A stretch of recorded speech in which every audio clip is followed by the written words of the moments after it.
तो स्टूडेंट्स अब हम ये सीखने वाले हैं कि एक पीएन संधि डायोड का जो प्रयोग है वो दिष्टकारी के रूप में किस तरह से किया जाता है। तो आपको ये बात पता होगी कि एक प्रत्यावर्ती वोल्टेज के अंदर धनात्मक वोल्टेज और ऋणात्मक वोल्टेज दोनों ही उपस्थित होते हैं। अर्धचक्र के अंदर हमारा जो वोल्टेज है वो धनात्मक होता है और अगले अर्धचक्र में वो ऋणात्मक होता है, और इसी तरह से क्रमशः धनात्मक और ऋणात्मक अर्धचक्र रिपीट होते रहते हैं। लेकिन अगर हमारा उद्देश्य ये है कि जो वोल्टेज हमें चाहिए उसमें ये ऋणात्मक वोल्टेज उपस्थित ही ना हो, मतलब हम इस ऋणात्मक वोल्टेज को हटाना चाहते हैं, तो इसके लिए हम पीएन संधि डायोड का प्रयोग कर सकते हैं। और अब जो पीएन संधि डायोड का प्रयोग करके हम परिपथ बनाएंगे इन ऋणात्मक अर्धचक्र को हटाने के लिए, उसे कहेंगे हम अर्धतरंग दिष्टकारी। और ये जो हमारी ऋणात्मक अर्धचक्र को हटाने की प्रक्रिया है उसे हम कहेंगे अर्धतरंग दिष्टता। अगर आपको अर्धतरंग दिष्टकारी की परिभाषा लिखनी है तो आप इस तरह से लिखोगे कि एक ऐसा परिपथ जिसका प्रयोग करके हम प्रत्यावर्ती वोल्टेज में उपस्थित ऋणात्मक अर्धचक्र को हटा सकते हैं, उस परिपथ को कहा जाता है अर्धतरंग दिष्टकारी। और यह जो प्रक्रिया है उसे कहा जाता है अर्धतरंग दिष्टता। और इसके लिए पीएन संधि डायोड के जिस गुण का प्रयोग किया जाता है वो है पीएन संधि के धारा वोल्टेज अभिलक्षण, जो बाह्य वोल्टेज लगाने पर वो पीएन संधि डायोड दर्शाता है। तो पीएन संधि डायोड का व्यवहार अग्र अभिनति में कैसा होता है कि जब तक बाह्य वोल्टेज का मान एक विशेष वोल्टेज से ऊपर नहीं पहुंच जाता उसके अंदर कोई विद्युत धारा प्रवाहित नहीं होती।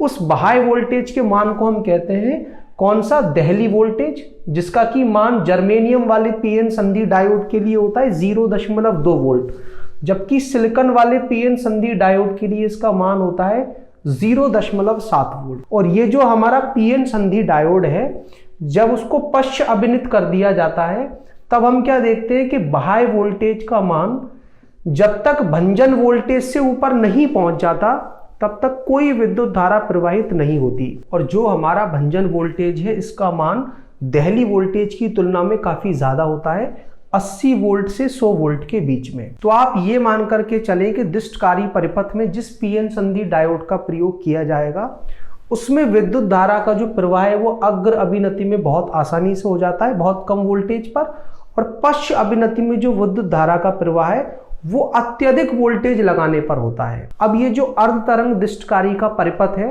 वो पीएन संधि डायोड का प्रयोग करके किस तरह से बनाया जाता है, चलिए हम वो समझते हैं। तो इसमें एक ट्रांसफॉर्मर होता है। ट्रांसफॉर्मर में आपको पता होगा कि 2 कुंडली होती हैं, एक प्राथमिक कुंडली जिसे इंग्लिश में कहा जाता है प्राइमरी वाइंडिंग, और एक होती है द्वितीयक कुंडली जिसे इंग्लिश में कहा जाता है सेकेंडरी वाइंडिंग।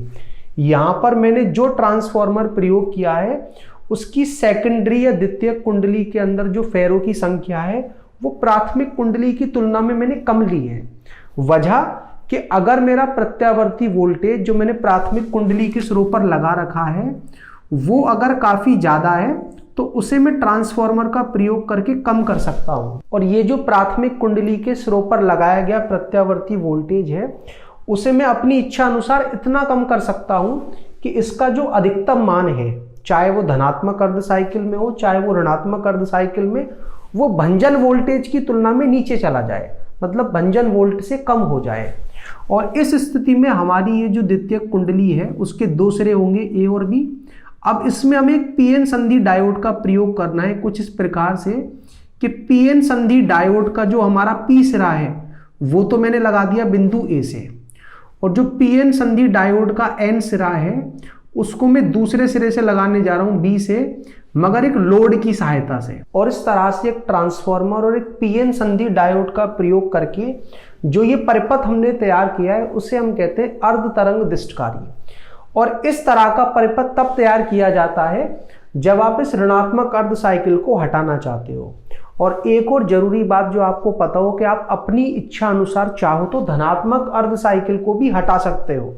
तब आपको क्या करना है कि इस पीएन संधि डायोड का जो पी सिरा है वो तो बी से कनेक्ट कर देना है, और जो एन सिरा है उसको एक लोड की सहायता से ए से कनेक्ट कर देना है। मतलब ये जो डायोड है हमारा वो यहाँ ए पर ना लगे होकर के यहाँ बी से कनेक्ट होता कुछ इस तरह से। फिर इस डायोड का प्रयोग किया जा सकता है इन धनात्मक अर्धचक्र को हटाने के लिए। तब भी ये जो मेरा पूरा का पूरा परिपथ है वो कहलाता तो अर्धतरंग दिष्टकारी ही, लेकिन इस बार जो आपको अर्धचक्र हटाने हैं वो ऋणात्मक न होकर के कौन से होते, धनात्मक अर्धचक्र।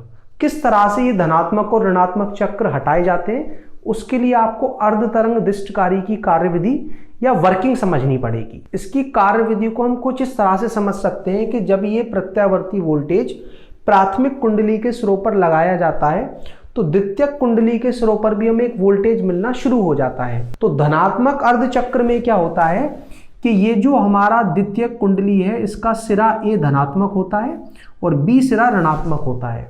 तो अगर आप ध्यान से देखोगे तो डायोड का जो पी सिरा है वो धनात्मक वोल्टेज से जुड़ा हुआ है और जो एन सिरा है वो लोड की सहायता से ऋणात्मक सिरे से जुड़ा हुआ है। तो पी सिरे का जो विभव है वो एन सिरे की तुलना में ज्यादा होगा।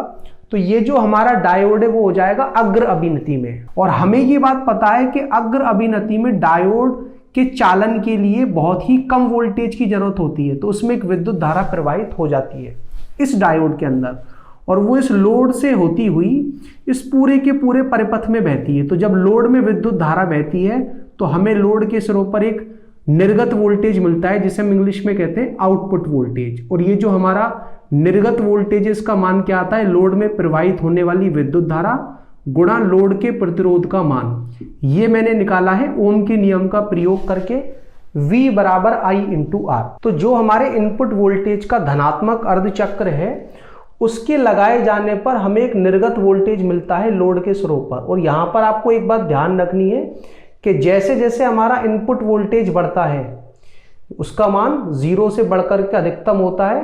तो जो हमारी ये जो द्वितीयक कुंडली है इसके सिरों पर भी वोल्टेज का मान बढ़ता है, फलस्वरूप इसमें प्रवाहित होने वाली विद्युत धारा भी बढ़ती है और लोड के सिरों पर वोल्टेज का मान भी बढ़ता है कुछ इस तरह से।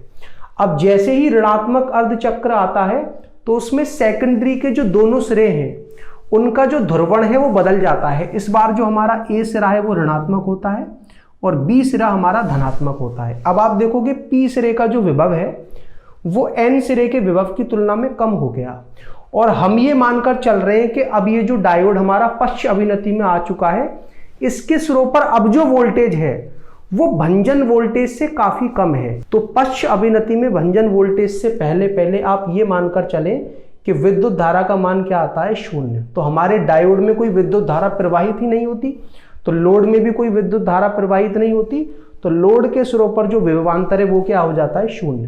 तो ये जो ऋणात्मक अर्धचक्र है इसके लिए लोड के सिरों पर कोई भी वोल्टेज हमें प्राप्त नहीं होता। फिर दोबारा से धनात्मक अर्धचक्र आता है, फिर से ए सिरा धनात्मक और बी सिरा ऋणात्मक होता है, डायोड हमारा अग्र अभिनति में आता है और फिर से एक विद्युत धारा बहती है और इस विद्युत धारा का मान बढ़ता जाता है जैसे जैसे हमारा ये जो लगाया गया वोल्टेज है वो बढ़ता है, साथ के साथ निर्गत वोल्टेज भी बढ़ता है।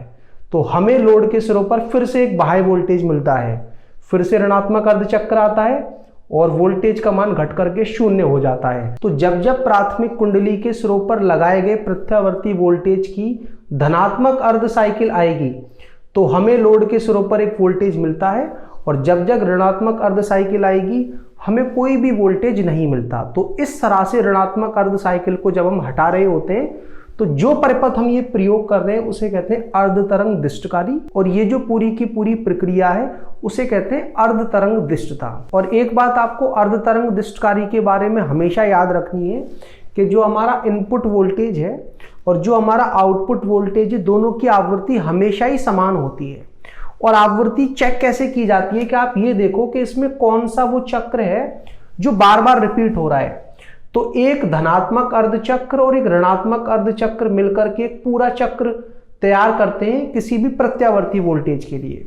और आप ये मान करके चलो कि इतने समय अंतराल के अंदर ये जो हमारा लगाया गया वोल्टेज है उसमें 2 चक्र रिपीट हो रहे हैं और जो हमारा निर्गत वोल्टेज है उसमें जो हमारी तरंग रूप है वो किस तरह से है कि हमें अर्धचक्र में तो वोल्टेज मिलता है और फिर अगले अर्धचक्र में कोई वोल्टेज नहीं मिल रहा है। तो हमारा ये चक्र है जो बार बार रिपीट हो रहा है, आप देख सकते हो। फिर अगले अर्धचक्र में धनात्मक वोल्टेज हमें मिल रहा है और अगले अर्धचक्र में जो वोल्टेज है वो फिर से क्या हो रहा है, 0।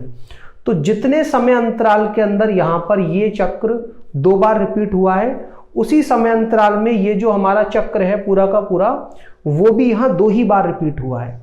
तो समान समय अंतराल में अगर समान चक्र रिपीट हो रहे हैं तो जो हमारे इनपुट वोल्टेज की आवृत्ति है वही हमारे निर्गत या कहें आउटपुट वोल्टेज की आवृत्ति है।